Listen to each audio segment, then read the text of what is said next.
Imagine for a second that you are standing by a perfectly still pool of water at night. Okay, I'm picturing it. You look down into the dark water and you see the reflection of the moon. It's glowing, it's crisp, it looks completely real, and you want to grasp it. So you reach your hands into the water to catch it. What actually happens? Well, the water ripples. The image just shatters into 1,000 pieces, and your hands are completely empty. Exactly. I mean, no matter the angle or like how carefully you cup your hands, you can never catch the actual moon by grabbing its reflection. Right, and that vivid, honestly, kind of frustrating image of grasping at illusions is exactly where we are starting our deep dive today. It's a great metaphor. Yeah. We've got a really fascinating stack of your sources for this one. Articles, your personal notes, and at the center of it all, this deeply philosophical text by a writer named Shuofeng. Yes, which unpacks the ancient wisdom of the Diamond Sutra. Exactly. And our mission today is to analyze the deep logic of this pretty mind-bending premise. This text argues that the very structures designed to give us spiritual freedom, religious rituals, strict moral codes, sacred doctrines. That things we think are helping us. Right. The text says they are actually the exact things locking our minds in a cage. By clinging to these structures, we're basically just trying to catch the moon in the water. It is a profound illusion to confront, honestly, because it goes against almost every instinct we have about spiritual progress. Oh, absolutely. Throughout human history, we have built these immense structures, both literal stone temples and, metaphorical belief systems, and we're utterly convinced they're the path to ultimate truth. We measure our piety by how closely we stick to them. Exactly. But this text argues that by focusing on the structure, by fixating on the rules and the rituals, we have completely missed the essence. We've essentially built our own prisons. Okay, let's unpack this. Because if we want to understand how religion or morality might actually be a trap, we first have to understand what the bars of the cage are made of. Right. The material of the cage. And the text uses a very specific word for this. That word is form. Now, reading through the sources, it clearly means a lot more than just physical shapes. How does this text redefine what a form actually is? So to grasp this, we have to look at how the text draws on the Diamond Sutra, which is this foundational text in Mahayana Buddhism focused on cutting through illusions. Okay. The sutra explicitly states that all forms are illusory. If one sees all forms as non-forms, one sees the Tathagata, meaning the ultimate truth or Buddha nature. Wow. Yeah? Yeah. And Feng takes this ancient concept and divides form into two categories. The first is what you naturally expect, the sensory world. Like things we can touch. Exactly. Everything you can see with your eyes, hear with your ears, smell, taste, touch. The physical, tangible reality we navigate every single day. So the stuff we can interact with. But the second category is where the text gets incredibly radical, I think. Oh, totally. It argues that abstract concepts are also forms. And it doesn't just mean random ideas. It means the very pillars of human society. Morality, ideologies. Codes of conduct. Yeah, constitutions, laws, cultural taboos. The text claims that all of these things bind the mind and imprison the soul. It's a bold claim. Very. It states plainly that these abstract rules restrict human freedom and obstruct the liberation of the spirit. They are what the author calls the form of Dharma. And we should probably pause here to define that term because Dharma carries a ton of weight. Good point.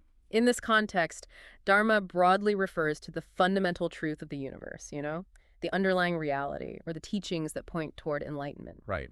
So when the text talks about a form of Dharma, it's referring to the human attempt to take that infinite, basically uncontainable truth and cram it into a tangible shape or a rigid concept or a strict rule. Which is where I have to push back a little on behalf of anyone listening who, enjoys living in a functioning society. Fair enough. Because laws and morals keep society from collapsing into absolute chaos. Yeah. We need constitutions and laws so we don't just steal from each other and run red lights all day. Obviously, yes. So why does the author equate things like basic human morality with imprisoning the soul? Like, think about the smartphone in your pocket right now. To use it, you need the user interface, right? The icons, the buttons, the folders. It's a visual representation. Yeah. The little envelope icon isn't the actual binary code making the phone work, but if you delete the interface, the phone is totally useless to you. Right. So aren't societal forms like laws and morality just the user interface for humanity? Yeah. Are we just mistaking the interface for reality here? That is a brilliant way to look at it. Taking that smartphone analogy to its logical conclusion, Laws and morals are incredibly effective for keeping the hardware of society running. Right, the hardware. The author isn't advocating for a sudden descent into anarchy where we all just abandon the Constitution. Yeah, it's a no. Yeah, the underlying logic here separates physical survival from spiritual liberation. When you interact with the user interface, the rules, the boundaries, the concepts of right and wrong, you are forcing the human mind into rigid boxes of duality. Right versus wrong. Good versus bad. Sacred versus profane. Exactly. You are drawing lines in the sand where there originally weren't any. Right. And that cognitive mechanism is exactly the trap. Our brains use duality to survive, Yeah. We categorize things to process information quickly. Sure, evolutionary survival. But the text argues that as long as we hold on to these conceptual attachments, even the ones we enthusiastically label as good or righteous, we cannot see the ultimate truth. Wow. So you cannot attain true spiritual freedom if your mind is constrained by these arbitrary dividing lines. Because the ultimate truth is unified. It has no lines. The interface is useful for sending a text message, but if you believe the glowing app icon is the absolute fundamental reality of the universe, you're trapped in a very small box. I see. As long as you hold concepts or attachments to form, the text says you cannot become a Buddha. Man, so if conceptual boundaries are the basic bars of the cage, then the institutions we build to supposedly escape those boundaries, like religions, spiritual practices, monasteries, might actually be the biggest, most elaborate traps we have ever invented. That is exactly what the author is saying. The text doesn't hold back here at all when it analyzes how religious forms imprison the mind. No, it really goes for it. The author directly attacks the traditional trappings of piety by listing out what it calls deviant paths. It argues that building temples and monasteries is a trap. Building a temple is a trap. Why? Because the very act of building a temple creates a spatial duality. You're saying the space inside the walls is sacred, and the space outside is profane. Crafting beautiful Buddha statues, also a trap, because you are confining the infinite into carved wood or stone. Burning incense, prostrating yourself, wearing monastic robes, all traps. So when you wear a specific robe, you are outwardly signaling a boundary. You're saying, I am a spiritual person and you are not. Exactly. The author says establishing these doctrines, regulations, hierarchies, and systems of control actually builds a giant wall between humanity and liberation. Here's where it gets really interesting, though. Because the text doesn't just stop at criticizing the big institutions and the architecture. Oh, no, it gets much more personal. It goes after the personal purity tests that almost all spiritual traditions demand from their followers. Right. The author boldly claims that saying things like smoking, drinking, eating meat, or engaging in sex prevents you from becoming a Buddha. That is also an attachment to form. Yes. It's a shackle on the mind. I mean, it completely upends the traditional ascetic model where, denying the flesh elevates the spirit. The depth logic here is about where you direct your attention, and really how rules rewire your psychology. How so? Well, when a religious institution creates a strict precept like dietary restrictions or a mandatory schedule for prayer, it fundamentally shifts the believer's focus from internal, spontaneous liberation to external compliance. Oh, I see. Human psychology craves certainty. We want a clear checklist for success. When you hand someone a checklist for holiness, their brain basically offloads the heavy lifting of true spiritual inquiry. So instead of trying to deeply understand the nature of reality, you just look at your watch to see if it's time to meditate. Precisely. It's like walking on a spiritual treadmill. You're sweating, you're exhausted, you're following all these strict dietary rules, avoiding certain behaviors, and checking off all the moral boxes on your list. Doing all the right things. Yeah. You feel like you're putting in all this incredible work, burning all these spiritual calories, but you aren't actually moving forward toward liberation. You're just running in place, staring at the console of the treadmill, obsessing over your stats. That is a perfect way to put it. You start worshiping the metric rather than experiencing the truth. Right. You become obsessed with whether you bowed the correct number of times, or whether you ate the right food on the right day, or whether your sect is somehow superior to another. It becomes an ego thing. Exactly. And the text states unequivocally, all dharmas are Buddha dharma, and true dharma is formless. When you cling to a prescribed method of practice, you have lost that formless essence. You've outsourced your spiritual freedom to a rule book. You are back to trying to grab the moon's reflection in the water, only now the water is shaped like a temple font. Okay, so we've dismantled the temples, we've thrown out the dietary restrictions, the moral codes, the laws, the rituals, the incense. If we strip all of that away, what is actually left? What does this text say true spiritual liberation looks like once you've broken out of every conceivable cage? The author introduces a really profound concept to describe this state. It's called Hunden. Hunden. Yes, it translates roughly to a state of primordial oneness or undifferentiated simplicity. Yeah. The text describes this state using this fascinating cascade of negations. It describes a state where heaven is not heaven and earth is not earth. They are basically indistinguishable. So no duality at all. None. There is no above or below, no past or future, no coming, no going. There are no gods, no Buddhas, no immortals, no humans. Only what the text calls the living flow of the Tao, which is the unnameable natural order and flow of existence and living spirit. Man, it is the absolute erasure of every single boundary, category, and label the human mind uses to make sense of reality. Entirely. But I mean, for anyone listening, this state of absolute formlessness sounds kind of terrifying. If you remove everything that defines my reality, time, space, morality, self, other, love, hate, aren't I just floating in a giant, dark, empty void? Right. A lot of people feel that way. If there is no good, no evil, and no time, isn't that just sensory and emotional deprivation? Why would anyone want to achieve a state of nothingness?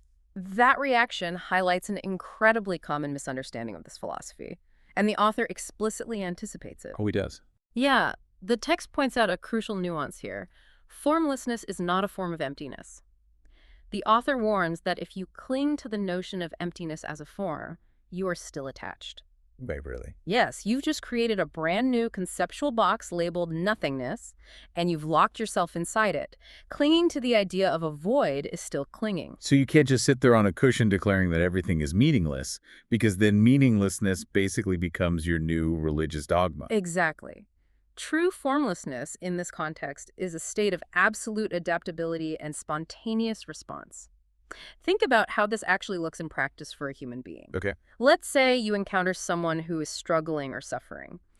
If you are operating from a form of dharma, you might help them because your religious text commands it, or because you want to accumulate good karma, or because you want to maintain your identity as a good person. Your action is mediated by a rule. Right. But if you are in the state of Hunden, you help them simply because the moment calls for it. There is no label of savior and victim, no calculation of spiritual reward. You just respond to reality as it happens. Yes, it is a state of absolute uninhibited resonance with the present moment. You are hungry, you eat. Someone falls, you catch them. That sounds incredibly freeing. The text notes a concept from traditional Buddhism, which often says there are 84,000 Dharma doors, meaning paths to enlightenment. But this text says there are infinite doors. Wow. If you cling to any single door, if you insist one ritual or rule is the only way, you will find no door. But if you reach the state of formlessness, you aren't walled off by preconceived notions. Everywhere is a door. Everything is a door. Because you have stopped drawing lines between yourself and the rest of the universe. Exactly. Which brings us to what might be the ultimate philosophical brain teaser of this entire deep dive. How can an author write a teaching about how all teachings are traps without that text itself becoming a trap? Wow, yes. I mean, if the core message is that all rules and doctrines are bad, isn't saying all doctrines are bad just a new doctrine? It is the classic meta-paradox of spiritual texts, isn't it? But Su Feng addresses it head-on. Oh, how so? The text states that the Tathagata the Buddha speaks no Dharma. Therefore, anyone who claims to teach the Dharma is setting a trap and walking a deviant path. Okay, kind of a bold way to start a teaching. Right. And then, having just spent pages explaining this entire philosophy, the author turns directly to the reader. The text literally says, "What I have just said is neither right nor wrong. Oh, man. If you think what I say is right, then I have already set a trap for you. You are walking a deviant path. If you think I am wrong, you are also caught in a trap." So, what does this all mean? If I agree, I'm trapped. If I disagree, I'm trapped. It's like the document is a self-destructing message. It really is. So think about it like this. Imagine you are trapped behind a massive towering wall of religious dogma, societal rules, and anxieties. Okay. Someone hands you this text and it acts like a ladder. You climb it rung by rung, dismantling your assumptions until you get over the wall and into the open field of formlessness. I like this analogy. But once you're on the other side, in that open field, If you insist on carrying that heavy wooden ladder around with you everywhere you go, declaring to everyone, this is the only true ladder, look at my sacred ladder. Right, hauling it around. Well, the ladder just became your new cage. It became a burden. To be truly free, you have to use the ladder, and then you have to throw the ladder away. Carrying that ladder around is exactly what Swifting warns against. Yeah. As the author notes, what is called the supreme path is not supreme. It is merely a convenient term. Just a word.